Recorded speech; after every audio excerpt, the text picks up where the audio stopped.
नमस्कार दोस्तों, मैं रूबी सिंह आठिया और एमकेएच की एसएसटी की क्लास 9th की चैप्टर 2 की वीडियो सीरीज़ में आप सभी का स्वागत है। तो दोस्तों यहाँ पर हम पढ़ने वाले हैं चैप्टर नंबर 2 जो आपका क्लास 9th का है, भारत का भौतिक स्वरूप।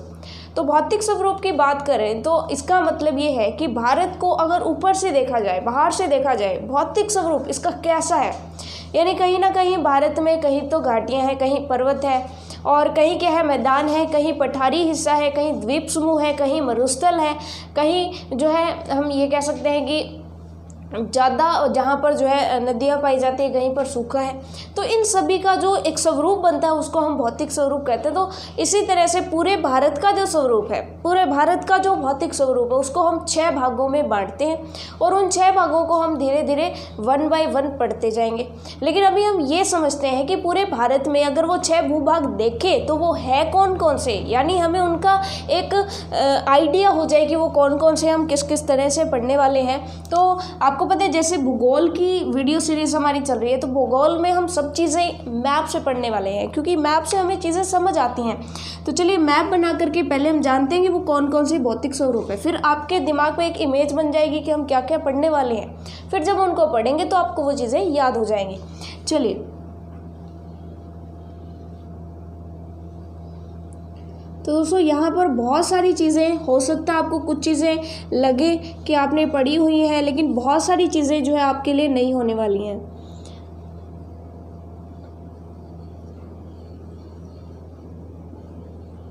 तो ये हमारा इंडिया का मैप हमने बना लिया है। चलिए अब यहाँ पर नीचे का हिस्सा काफ़ी थोड़ा सा हमने इसको एडजस्ट करने की कोशिश की क्योंकि नीचे हमें दिखाई नहीं देगा। चलिए अब यहाँ पर अगर हम उत्तरी भारत की बात करें, सबसे ऊपर तो आपको पता है कि यहाँ पर जो है हिमालय पर्वत श्रृंखला पाई जाती है। तो सबसे पहला हिस्सा हम शुरू करेंगे कि जी यहाँ पर तो है हमारी कौन सी श्रृंखला, यहाँ पर तो हमारी हिमालय श्रृंखला है, मतलब ये जो एरिया है वहाँ पर हिमालय पाया जाता है। तो जो भारत का जो भौतिक स्वरूप है, तो हमें पता है कि भारत को 6 भौगोलिक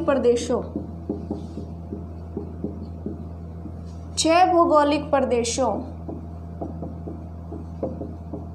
में विभाजित किया गया है।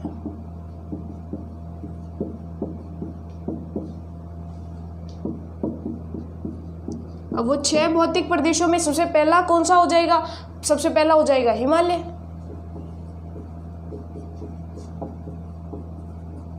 हिमालय उत्तरी भारत की जो वहाँ की पूरी की पूरी ये जो एरिया है वो हिमालय ने घेर रखा है और इनफैक्ट हिमालय इस तरह से यहाँ पर मुड़ा हुआ है। तो ये वाला जो हिस्सा है, ये सारा का सारा भारत का ये हिस्सा किस में आता है? हिमालय पर्वत श्रृंखला में आता है। हिमालय पर्वत श्रृंखला के बाद अगर इतना नीचे का क्षेत्र देखें तो यहाँ से हिमालय से नदियाँ निकल करके आती हैं। नदियाँ क्या करती हैं? अपने साथ कुछ अवसाद, मिट्टी के कण, कंकड़ पत्थर जो है बहा करके लेके आती हैं और उन कंकड़ों पत्थरों को जहाँ पर ये जमा करती है वहाँ पर एक मैदान बन जाता है जिसे हम कहते हैं उत्तर का विशाल मैदान। उत्तर का विशाल मैदान, और ये मैदान यहाँ तक पूरा कंप्लीट, मतलब ये जो पूरा एरिया है यहाँ पर उत्तर का विशाल मैदान है। तो जो सेकंड हमारा भौगोलिक प्रदेश हो जाएगा वो क्या हो जाएगा? वो हो जाएगा उत्तर का विशाल मैदान। तो उसके बाद हम उत्तर के विशाल मैदान की खासियत पढ़ेंगे। उसके बाद दोस्तों अगर हम नेक्स्ट बात करें तो नेक्स्ट हमारा आता है भारतीय मरुस्थल। ये इलाका जो है राजस्थान का और कुछ गुजरात का हिस्सा, कुछ गुजरात का, कुछ मध्य प्रदेश का और राजस्थान का पूरा हिस्सा जो है, जिसको हम थार के मरुस्थल से जानते हैं या भारतीय मरुस्थल के नाम से जानते हैं। तो तीसरा जो हमारा प्रदेश हो जाएगा वो हो जाएगा थार का मरुस्थल, या फिर हम इसे भारत का मरुस्थल भी कहते हैं। चलिए 3 चीज़ें हमें समझ आ गई। चौथी चीज़ अगर हम बात करें तो दोस्तों यहाँ पर बीच का हिस्सा जो है वो पठारी हिस्सा है। पठारी हिस्सा, अब पठार का मतलब समझना होगा आपको कि देखिए दोस्तों पर्वत का मतलब होता है इस तरह से, पर्वत की कोई चोटी होती है इस तरह से, जो भी ऊपर उठी हुई ज़मीन होती है जिसकी एक चोटी होती है, इसको हम क्या कहते हैं? इसको हम पर्वत बोलते हैं। और बहुत सारे पर्वत अगर पाए जाते हैं तो उन्हें हम क्या बोलते हैं? पर्वत श्रृंखला बोलते हैं। अब बात आती है कि पठार क्या होता है। तो दोस्तों इस तरह की जो ऊंची भूमि होती है, मान लीजिए कि ये भूमि है, यहाँ पर तो नीचे का मैदान है लेकिन यहाँ पे एकदम चढ़ाई और फिर खूब सारी धरती जो ऊंची उठी हुई है, तो इस तरह की जो आकृति होती है उसे हम क्या कहते हैं, उसे हम पठार कहते हैं। तो ये आपको समझ आ गया कि ये जो इतना क्षेत्र है वो ऊंचा उठा हुआ है, और वो ऊंचा उठा हुआ किस वजह से है, यहाँ पर ज्वालामुखी विस्फोट हुआ, ज्वालामुखी विस्फोट हुआ। अब देखिए एक्चुअल में क्या हुआ कि यहाँ पर जो है ज्वालामुखी विस्फोट हुआ, ज्वालामुखी विस्फोट हुआ तो अंदर से जो लावा निकला वो लावा आ करके यहाँ पर इस क्षेत्र में फैल गया। जब नीचे धरती है और उसके ऊपर जो है काफ़ी सारी परतें बिछ गई इस क्षेत्र में, तो ये क्षेत्र ऊंचा उठ गया, तो इसलिए इस क्षेत्र को पठारी हिस्सा बोलते हैं। तो ये जो हिस्सा है, अब आपको ये भी पता है कि भारत का जो नीचे का हिस्सा है उसे प्रायद्वीप कहते हैं, प्रायद्वीप। तो ये हो जाएगा प्रायद्वीपीय पठार, प्रायद्वीपीय पठार। तो जो चौथा प्रदेश हो जाएगा वो हो जाएगा प्रायद्वीपीय पठार। जो पठार होता है वो इस तरह से टेबल नुमा आकृति होती है, यानी इस तरह से पहले तो ज़मीन, आसपास की ज़मीन नीचे होती है लेकिन बीच की ज़मीन जो है वो ऊपर उठी हुई होती है। पठार और पर्वत में यही फ़र्क होता है कि पर्वत की इस तरह से चोटी होती है लेकिन पठार की इस तरह से कोई चोटी नहीं, पर्वत जो पठार है वो ऊपर से भी प्लेन होता है। ये चीज़ अभी समझ आ गई। अब यहाँ पर एक चीज़ नहीं समझ आई कि यहाँ पर प्रायद्वीप क्यों बोला गया। अब देखिए कई चीज़ें होती है, द्वीप, महाद्वीप और प्रायद्वीप, तीन चीज़ें हैं, उनमें फ़र्क हमारे लिए पढ़ना ज़रूरी है। तो ऐसी भूमि जो चारों तरफ से जल से घिरी होती है उसे हम क्या बोलते हैं, उसे हम द्वीप बोलते हैं। एक चीज़ क्लियर हो गई कि ऐसी भूमि जो चारों तरफ से पानी से घिरी हुई है, जैसे हम अंडमान निकोबार और लक्षद्वीप की बात करते हैं तो वो द्वीप है, यानी द्वीप समूह है, यानी बहुत सारे द्वीपों का समूह है। और अगर ये द्वीप बहुत बड़ा हो जाए तो उसे हम क्या बोल देंगे, उसे हम महाद्वीप बोल देंगे। जैसे एशिया महाद्वीप है, यूरोप है, अफ्रीका है, तो ये महाद्वीप है यानी द्वीप ही है लेकिन बहुत बड़े बड़े द्वीप हैं। ये हमें समझ आ गया, महाद्वीप और द्वीप। अब तीसरी बात आती है प्रायद्वीप।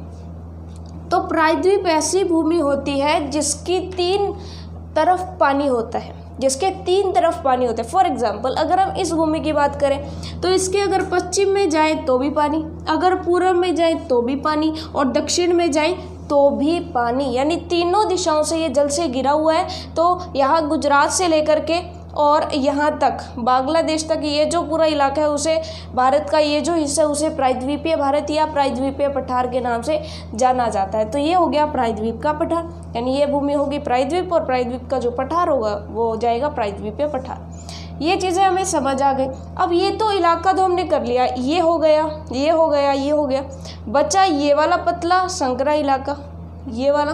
तो दोस्तों यहाँ पर क्या है कि यहाँ पर क्योंकि समुद्र के साथ और इधर से जो नहरें आती हैं वो समुद्र में गिरती हैं, और जो नहरें अपने साथ अवसाद बहा करके लाती हैं वो जब पर्वत की ढाल से, क्योंकि पठार है, पठार की तरह की ढाल से जब नीचे उतरेंगी तो यहाँ पर उनका बहाव धीमा हो जाएगा, बहाव धीमा हो जाएगा। तो यहाँ से ये जो अवसाद लाएंगी वो यहाँ पर जमा कर देंगी, और यहाँ पर क्या हो जाएगा, वापस से एक मैदान बन जाएगा, जिसे क्या बोला जाता है, जिसे तटीय मैदान बोला जाता है।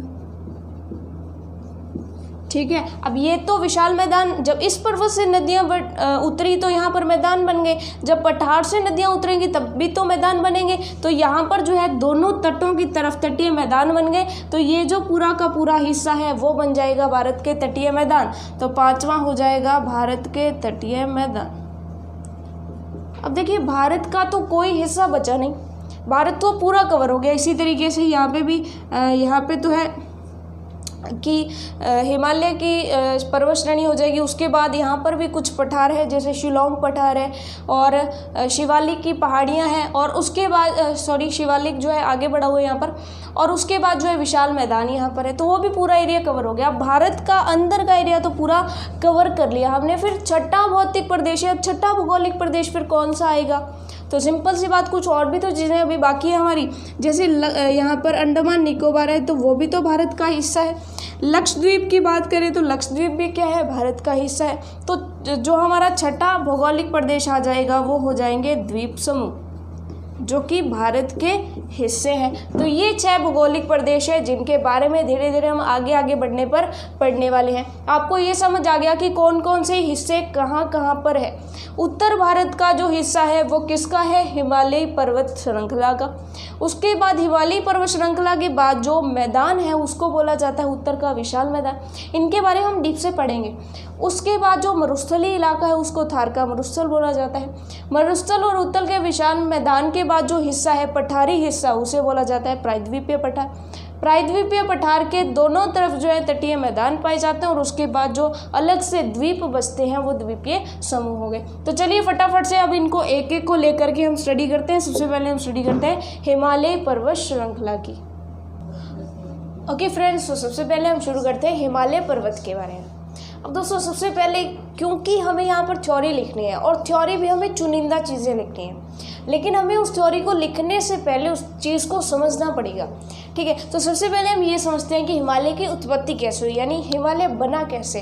फिर कुछ चीज़ें हिमालय के बारे में बोली जाती हैं, जैसे कि हिमालय जो है वो नवीन पर्वत है, यानी युवा पर्वत है और इसकी ऊंचाई लगातार बढ़ती जा रही है, बढ़ती जा रही है, बढ़ती जा रही है। तो हमें ये पता चलेगा कि ये बना कैसे, फिर ही तो हम ये कंक्लूजन निकालेंगे कि बढ़ती कैसे जा रही है। इसी तरह से ये भी बोला जाता है कि ये वलित पर्वत है।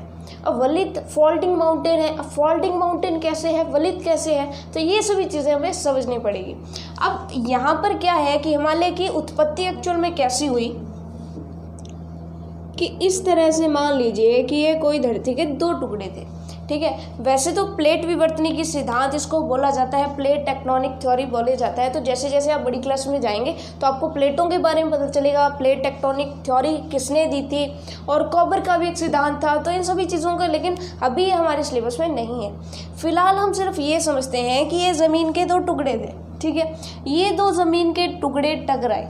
इन टुकड़ों के टकराने से क्या हुआ, अब क्योंकि क्या होता है धरती के नीचे कुछ हलचलें होती रहती है जिसकी वजह से ये टुकड़े टकरा गए। अब 2 टुकड़े टकराए तो अब होगा क्या, अब जब इस तरह से कोई भी 2 जमीन के टुकड़े टकराएंगे तो बेसिकली सिंपल सी बात है कि मान लीजिए कि आपकी कॉपी का कोई भी पेज है। ठीक है, इस तरह से कॉपी का कोई भी पेज है। अब हमने एक पेज को लिया और इस पेज को दोनों तरफ से यूँ हमने क्या कर दिया, दबाना शुरू कर दिया।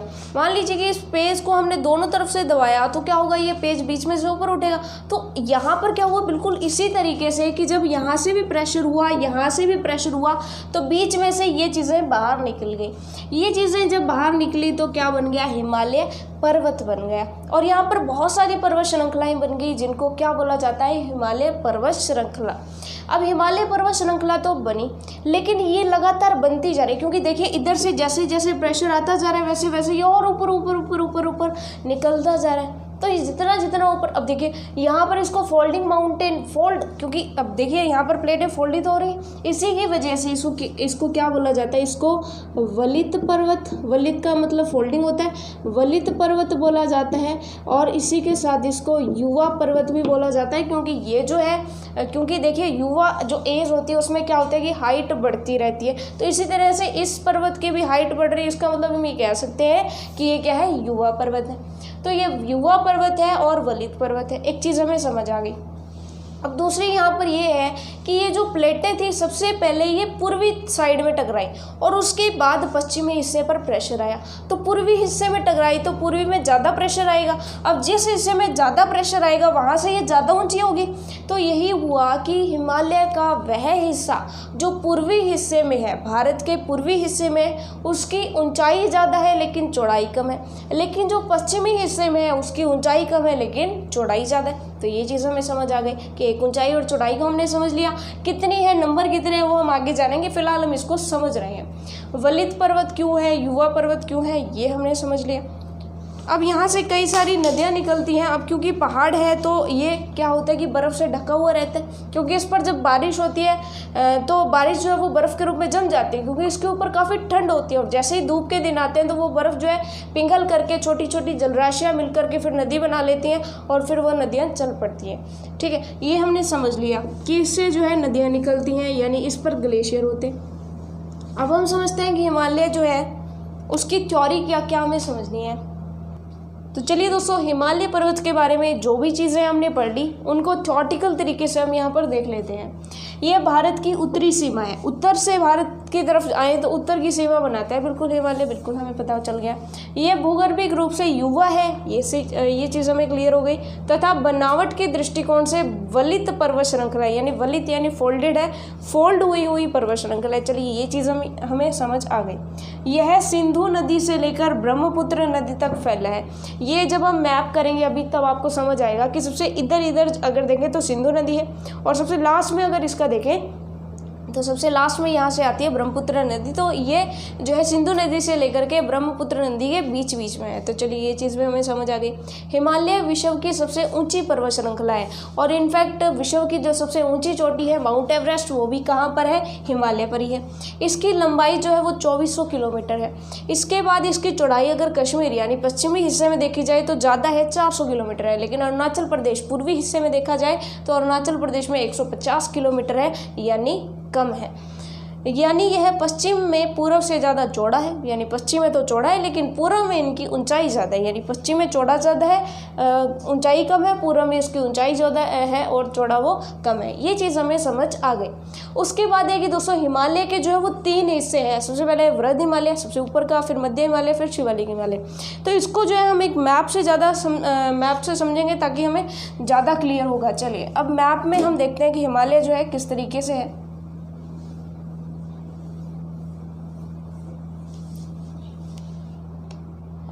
अब मैप में जब हम समझेंगे तो हमें ज़्यादा क्लियर होगी चीज़ें। हम सिर्फ उत्तर भारत का जो है हिस्सा ले रहे हैं क्योंकि यहाँ पर ही हमें पढ़ना है। चलिए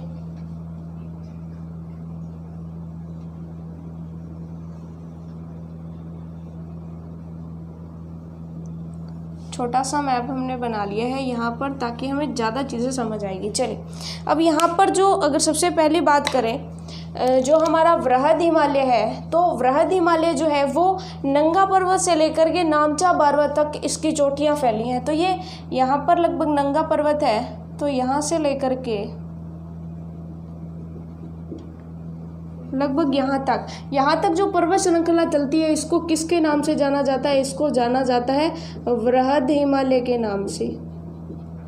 अब दोस्तों वृहद हिमालय के ऊपर कुछ क्वेश्चन आते हैं कि यहाँ पर कुछ पर्वत चोटियाँ पाई जाती है। पर्वत चोटियाँ जैसे माउंट एवरेस्ट भी इसी पर है। इसके अलावा अगर आपसे पूछ लिया जाए माउंट एवरेस्ट, इसके अलावा कंचनजंगा भी इस पर है, और K2 गॉडविन ऑस्टिन हालांकि वो काफ़ी ऊपर है, इसका हिस्सा इसी का उसको हिस्सा मान सकते हैं, या फिर जब आप चौथा पार्ट भी एक और होता है, लेकिन अब भी हमारे सिलेबस में यही है तो हम इसी को ही हिस्सा मानेंगे। क्या? गॉडविन ऑस्टिन को, यानी गॉडविन ऑस्टिन भी इसी का ही हिस्सा हम मान करके पढ़ते हैं। हालांकि वो इस पर है नहीं, वो थोड़ा सा दूर है, यहाँ पर है Godwin Austen, K2 Godwin Austen. ये चीज़ें आपको थोड़ी सी क्लियर नहीं होगी, लेकिन पहले बना लेते हैं, उसके बाद इन चीज़ों को अच्छे से समझेंगे। तो यहाँ पर एक चोटी है जिसका नाम है नंगा पर्वत।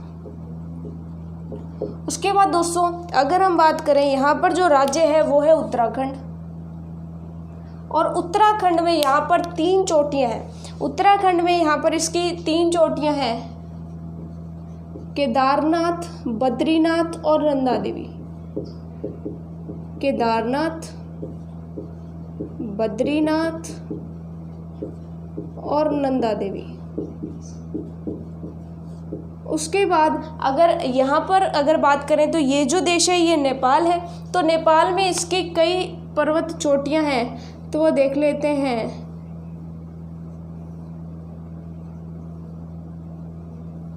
नेपाल में इसकी मेनली अगर देखा जाए तो 5 पर्वत चोटियाँ हैं। वो कौन कौन सी हैं? वो है धौलागिरी, अन्नपूर्णा,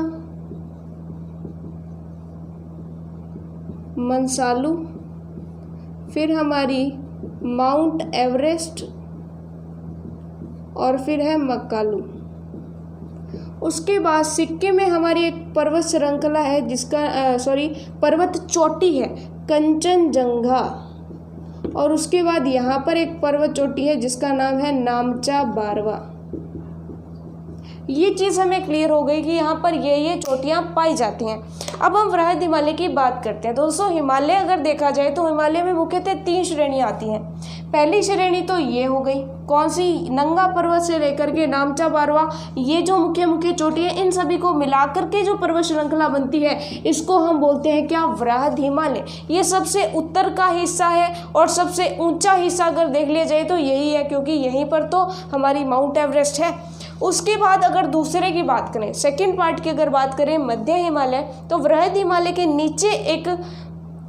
नीचे का जो हिमालय है, नीचे की जो पर्वत श्रृंखला है जिसे हम बोलते हैं मध्य हिमालय। तो यहाँ पर मध्य हिमालय में जो है मेनली कुछ पर्वत श्रृंखलाएं हैं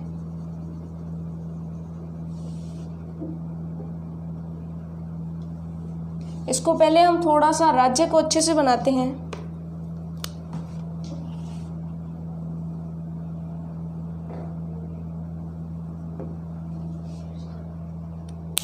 तो चलिए दोस्तों, ये जो हमारा राज्य है ये हमारा है हिमाचल प्रदेश। हिमाचल प्रदेश के बाद जो नीचे है वो है उत्तराखंड। उत्तराखंड के बाद जो है ये हमारा दूसरा देश स्टार्ट हो जाता है हमारा, जो कि है नेपाल। अब यहाँ पर कुछ पर्वत श्रृंखलाएं हैं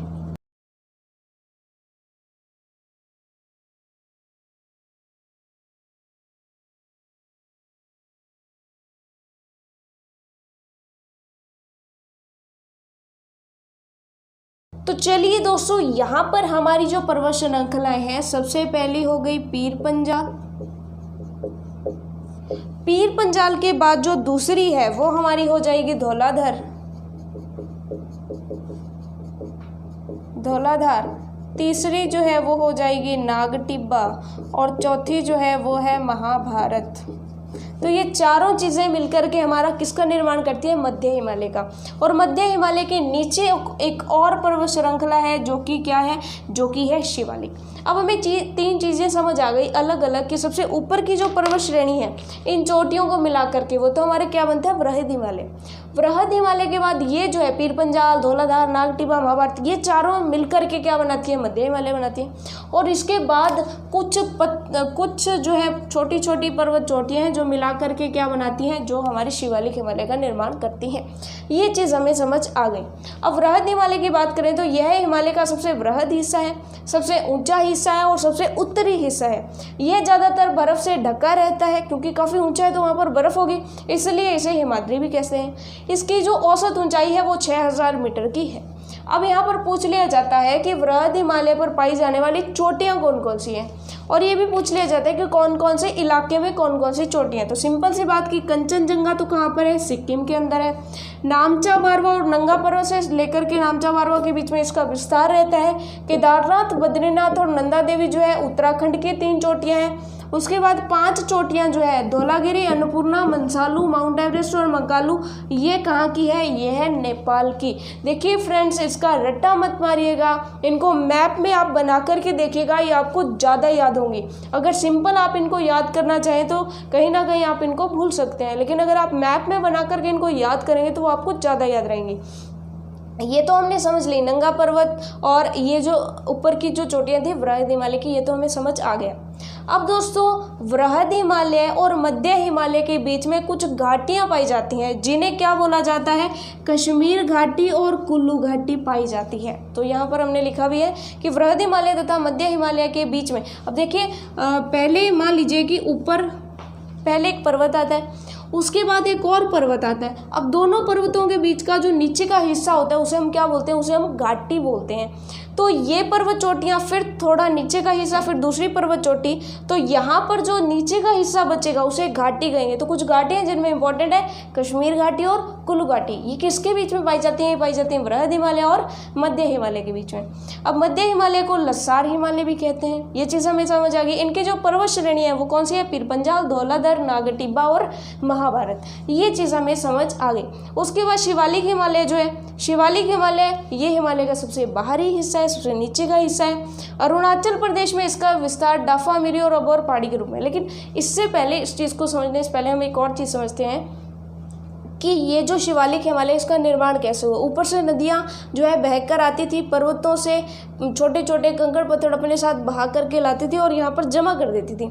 नीचे उतरती और जमा कर देती, नीचे उतरती और जमा कर देती। तो जहाँ पर ये ज़्यादा जमा हुआ वहाँ पर एक और पर्वत बनते गए, जिनको क्या बोला गया, शिवालिक हिमालय बोला गया। तो ये जो पर्वत चोटियाँ बनी सबसे बाहर की, उसे शिवालिक हिमालय बोला गया। अब शिवालिक हिमालय यहाँ पर ख़त्म हो जाता है, उसके बाद कुछ गैप आता है और उसके बाद 3 जो है पर्वत या 3 पहाड़ियाँ आती है, जिसका नाम है डाफा, मिरी और अबोर। तो ये बोला जाता है कि ये जो पहाड़ियाँ हैं अरुणाचल प्रदेश में, डाफा, मिरी और अबोर, ये इनमें से किस श्रृंखला का हिस्सा है? तो ये बोला जाता है कि ये जो है सबसे नीचे की श्रृंखला यानी शिवालिक हिमालय का ही विस्तार है। तो ये सब डाफा, मिरी और अबोर जो है अरुणाचल प्रदेश में इनका विस्तार डाफा, मिरी व अबोर पहाड़ी के रूप में है। ये हमें समझ आ गया। अब दोस्तों यहाँ पर क्या होता है कि अब तक तो हमने समझा कि इस तरह से आ रही थी, ये इस तरह से आ रही थी और यहाँ पर नामचा बारवा के पास एक गोर्ज पड़ता है। नामचा बारवा चोटी जो है उसके पास एक गोर्ज पड़ता है जिसका नाम है दिहांग गोर्ज। इस दिहांग गोर्ज से ही ऊपर से ब्रह्मपुत्र नदी आती है चाइना से, और इस दिहांग गोर्ज से ही भारत में प्रवेश करती है। ठीक है, और ये दिहांग गोर्ज जो है ये क्या है, इस पर्वत श्रृंखला का सबसे पूर्वी हिस्सा है। इस दिहांग गोर्ज के उधर हिमालय नहीं है। इस दिहांग गोर्ज के बाद आते हिमालय जो है वो नीचे की तरफ मुड़ जाता है, और हिमालय आपने मैप में भी देखा होगा कि नीचे यहाँ पर चलने के बाद भी यहाँ पर भी कुछ जो है पर्वत श्रृंखलाएँ हैं। भारत से नीचे निकलने के बाद भी कुछ छोटे छोटे जो है द्वीप हैं, छोटे छोटे कंकड़ पत्थर हैं, तो वो किसका हिस्सा है? वो भी हिमालय का हिस्सा है। बीच का हिस्सा इनका जो है जल में डूब गए। तो ये हमारा हिमालय कंप्लीट हो गया। हिमालय के 3 भाग हो गए। हिमालय के रूप में जो भी थ्योरी हमने पढ़ी थी वो हमने कर ली। तो दोस्तों इस वीडियो में हम एक ही भौगोलिक प्रदेश कर पाए हैं। ये भौगोलिक प्रदेश काफ़ी बड़ा और इम्पोर्टेंट रहता है हमारे एग्जाम्स के लिए, और इनमें बीच में से छोटे छोटे क्वेश्चन भी बनते हैं। अब यहाँ पर जैसे सबसे इम्पोर्टेंट क्वेश्चन ये बना कि माउंट एवरेस्ट जो है वो विश्व की सबसे ऊंची चोटी है, लेकिन माउंट एवरेस्ट जो है वो नेपाल में है। तो अगर आपसे पूछ लिया जाए, यहाँ पर 3 तरह के क्वेश्चन बनते हैं। आज आप पढ़िएगा, इन्हें क्लियर रखिएगा, उसके बाद आप कभी भी मत भूलिएगा। अगर आपसे पूछ लिया जाए हिमालय की सबसे ऊंची चोटी, तो आप आंसर देंगे क्या? Mount Everest. माउंट एवरेस्ट, लेकिन माउंट एवरेस्ट नेपाल में है। तो आपसे ये पूछ लिया जाए कि हिमालय की वह सबसे ऊंची चोटी जो भारत में है, जो भारत में है, तो भारत में जो ऊंची चोटी है वो है K2 Godwin Austen. K2 Godwin Austen. लेकिन K2 गॉडविन ऑस्टिन को लेकर के यहाँ पर एक विवादास्पद स्थिति बनती है, क्योंकि ये जो भारत का हिस्सा है वो पाक ऑक्यूपाइड है, यानी पाक के कब्जे में है, पाकिस्तान के कब्जे में है, यानी पूर्णतः ये भारत के पास तो नहीं है। इसको हम भारत का हिस्सा मानते हैं, लेकिन ये पूर्णतः भारत के पास नहीं है। तो तीसरा क्वेश्चन बनता है कि ऐसी पर्वत चोटी जो पूर्णतः भारत के पास है। अगर हिमालय का पूछ लिया जाए तो माउंट एवरेस्ट, अगर भारत का पूछ लिया जाए तो K2 गॉडविन ऑस्टिन। अगर आपसे ये पूछ लिया जाए कि पूर्णतः भारत की, तो फिर तो ना तो माउंट एवरेस्ट होगी, ना K2 गॉडविन ऑस्टिन होगी, फिर हमारी कंचनजंगा होगी, जो कि कहाँ पर है? सिक्किम में है। तो यहाँ पर जो आंसर हो जाएगा वो हो जाएगा कंचनजंगा। तो ये 3, क्योंकि इन 3 क्वेश्चंस में बहुत डाउट रहता है। भारत की पूछते हैं तो हम कंचनजंगा बता देते हैं, या फिर अगर हिमालय की पूछा जाए तो माउंट एवरेस्ट। तो ये जो है डाउट करते हैं चीज़ें, तो ये आपको क्लियर होनी चाहिए। तो चलिए दोस्तों, होपफुली ये वीडियो आपके लिए हेल्पफुल रही होगी। अगर आपको वीडियो पसंद आई है तो अपने फ्रेंड्स के साथ शेयर करिएगा, लाइक बटन को दबा दीजिएगा, चैनल को सब्सक्राइब कर दीजिएगा, बेल आइकन भी दबा दीजिएगा, ताकि हमारी जो आगे नई वीडियोस आती हैं उनके नोटिफिकेशंस आपको डायरेक्ट मिल जाया करें। इसी के साथ all the best for your self.